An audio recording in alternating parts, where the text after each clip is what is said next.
Welcome to Luca and Miguel. Enjoy the video. You'll start by removing the on-screen Chrome widget.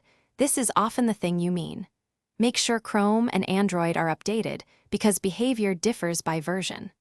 Long press the search bar at the top of your home screen, then drag it to remove or tap Uninstall Widget. Once done, open your launcher settings to confirm widgets aren't re-added automatically. You're done with the visible home screen bar. Next, we'll handle the in-app, address bar options and alternatives for a true Chrome-free view. Inside the Chrome app itself, the Omnibox, search/address bar, is not removable in regular tabs. Chrome enforces it for security. Instead, make a progressive web app. Open the website, tap menu, choose Add to Home Screen. This launches the site without the Chrome UI.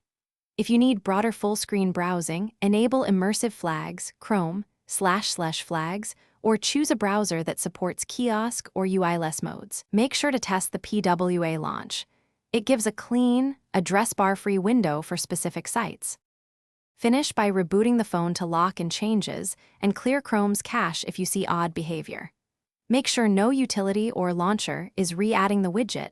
Disable widget restoration in launcher settings and remove backup restores that may reapply it. If the bar keeps returning, uninstall Chrome updates or reset the launcher to defaults. This fixes pinned widget bugs. One key tip: if nothing works, use a dedicated browser or PWA for full-screen browsing rather than fighting the Omnibox. It's more reliable. Thanks for watching and please subscribe. It's the best investment you'll ever make.